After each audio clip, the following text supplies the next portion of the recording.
Hello and welcome to another Rooted in Reliability podcast. We are broadcasting from down here in sunny Florida. Well, it's not that sunny. We're in Florida in the middle of a storm enjoying a great conference. We're here at the Leading Reliability Conference, and we're going to take a few minutes to chat with some of the presenters and some of the folks. You'll maybe even hear some background noise. We are right in the middle of a break. Everybody's having a little coffee and getting ready for their next session. So I'm going to introduce Ali and let her introduce herself and tell you a little bit about who she is and a little bit about her background. Thanks for having me. I've never Absolutely. done a podcast before, so this is really, really exciting. I'm Ali. I work at 3B Sigma in Georgetown, USA.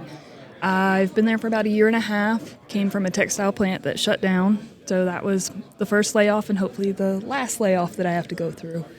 For that, I did a lot of tank inspections, a lot of reliability work, traveled all over the world, offshore, Canada. At one point, I could say I was world famous for teaching a class in Canada. Nice. So you spent a little time in Canada teaching.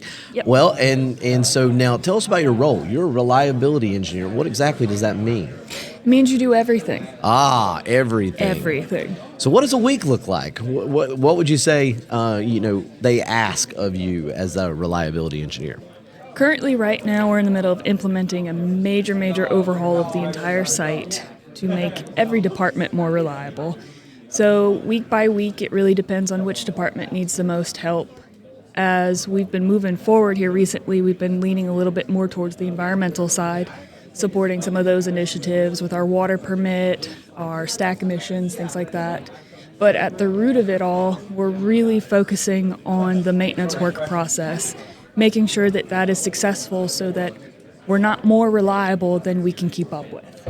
Very cool. Well, tell us something that's worked really well for you.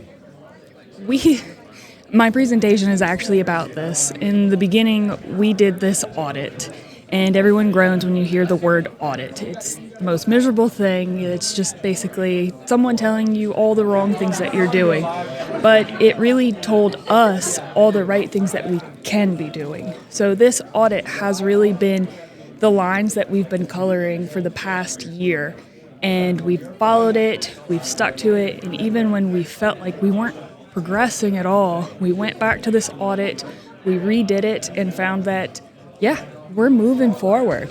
It may be 1% at a time, but we're really doing it. That's awesome. And I think you hit a key point. It's one of the things I think people struggle with from a change management standpoint. And I'll talk briefly about it and you see if this resonates. But, if you don't do that first audit, you really don't know where you are, where you're starting from, right?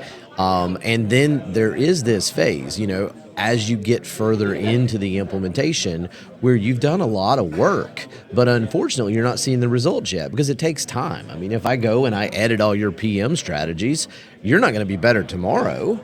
No. You're going to be better maybe 6 months or a year from now when we start getting the results of those executed PMs moving forward. So, there is that lull in there, I think, for a lot of people where they've done the work, but they don't have a real good way of showing that they've done the work. So your audit is a good way to remind the organization, hey, hang in there.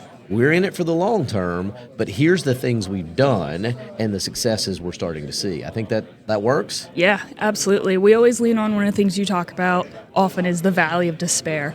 And we bring that up often. Like, welcome to the valley, guys. We are here.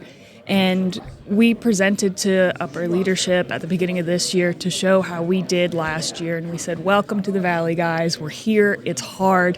People are unhappy and some people are leaving. And that's just something that we have to deal with. But look at what we have done. Look at the success that we do have. I mean, our return on investment within a year is 3 times the amount. It's been so impressive to see how the site responds in different ways to all these initiatives.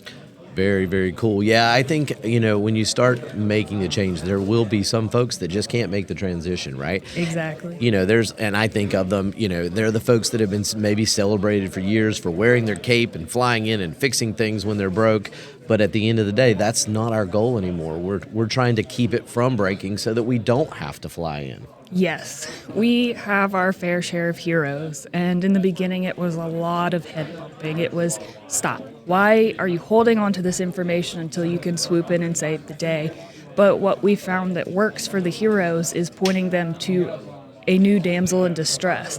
Instead of waiting till the plant's literally on fire, how about you go save something that could be on fire? Right. And it's slow. It doesn't always work, but there are some instances where it's working really, really well. Well, very good. Well, it sounds like you've started a pretty big change initiative or a change effort. Tell us a little bit about how you're approaching that. What's the leadership sponsorship like? Tell me a little bit about the bigger picture. So the owner of our company, it has always been his dream to have a reliability program. He thinks it should be this beautiful book that has all these PMs and everything is documented, and he's all on board. In the beginning, when we presented this program approach to him, he said, why should I invest in this nicer equipment? I have a 2-year-old son. I'm not going to buy him a nice toy. He'll just break it. Why would I do that with my operators? And our return was, why are you hiring 2-year-olds? Look at the bigger picture, start with training, start with investment. We told him we were expensive, and we were very expensive, and that this whole, we want reduced maintenance costs would not happen for several years. And the CFO's eyes were the size of watermelons. What do you mean we can't have reduced costs? But as the year went through, we kept showing them little steps, and they're all on board. I mean, we get emails all the time. They're kind of hilarious because they try to translate our reliability talk to normal talk. And it's, we breathe, we strive, we align, talking about how we're going to be really pushing alignment. The support is there. It is more there than I've ever seen at a site. Oh, that's awesome. Having that leadership support is obviously one of the key pieces to being successful. Tell us a little bit about how you keep from getting overwhelmed, because it's big and it's a lot. And as you said, it's expensive in the beginning. It is. And like I said, a reliability engineer's job is to do everything.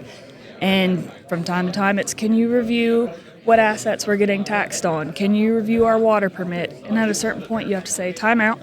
You have a role for that. Focus on that. We'll support, but we can't lead. And we really have to stay in those lines and be firm. Sometimes the best way to deal with being overwhelmed is just to be cranky. Well, one of the things that we teach in our leadership classes is the art of saying no. And I think that can be pretty hard sometimes. So maybe your cranky approach could be a best practice. Yeah. Whenever I'm in an interview, I always say my greatest strength is I don't say no, but it's also my greatest weakness. I do not like being told no. I do not like having to say no. But it's definitely something as I go through my career that I have to learn to focus more on. Absolutely. Well, you're here at the Leading Reliability Conference. Tell us a little bit about it. What have you enjoyed so far? What have you learned? It's really laid back. It's low key. It's small, so you get to know everyone. It's day 2, and I recognize everyone's face. Oh, that guy does this. That woman does that. It's nice because then it's easier to strike up conversations. Your conversations aren't, just on the surface. You can dig a little bit deeper. I agree with you. I think this is one of those places where, and I said it a few minutes ago in the opening session, I think you can actually ask the hard questions. You can, as I said, open the kimono a little bit and let people know that, hey, everything's not going perfect over here. What are y'all doing? How are you getting around these problems? Yeah, and it's, what does this mean to your company? There's so many different ways to say the same thing, but it works in different ways, and sometimes seeing that different approach is great. Very cool, very cool. So what are you hoping to take back? What are you, so far as you kind of think about what you've seen, and I know it's pretty early, but what are some of the things that you think you'll go back and do differently on the other side? I always look for plan B, plan C, plan Z. If plan A is not going to work, what is the next plan? And so if I ever come across a situation where I feel stuck, I feel confident that this conference will help me be able to develop a plan B or a plan C. I would imagine, too, you're going to be able to take some of the relationships you build here and stay in touch with those folks and be able to reach out as well. Reach out to your peer and say, hey, what are y'all doing about X, Y, Z? How are you handling this? So. Yeah, that's always the question. You get backed into a corner. We need to do this. We don't have the specialty to do it. Oh, but I know someone that's done this at their site. I'll just reach out. There will be a lot of that. Yeah, it works. It works. I know I do the same thing. I'm looking around the room right now at a couple of people that when I get stumped on a question, I reach out to and give them a call, and they've never let me down. So it's a really cool thing. Well, very good. Well, we appreciate you being part of the podcast today and being here in not so sunny Florida. Yep, this was not the paradise vacation we were dreaming of. Yeah, I noticed it rained. It must have rained really hard yesterday. When I got out, there was sand everywhere. It was covering all the cars and everything. So, pretty big storm yesterday. But I'm hoping it'll be really nice for the end of the week and that beach barbecue, which is always another great time to chat with folks. And so, again, thanks for joining us on here. And I hope to have you on some more so you guys can talk more about what you're doing up in Georgetown, South Carolina. Yes, thank you for having me. Absolutely. All right. All our listeners out there, thanks so much for joining us for another Rooted in Reliability podcast. Have a great day.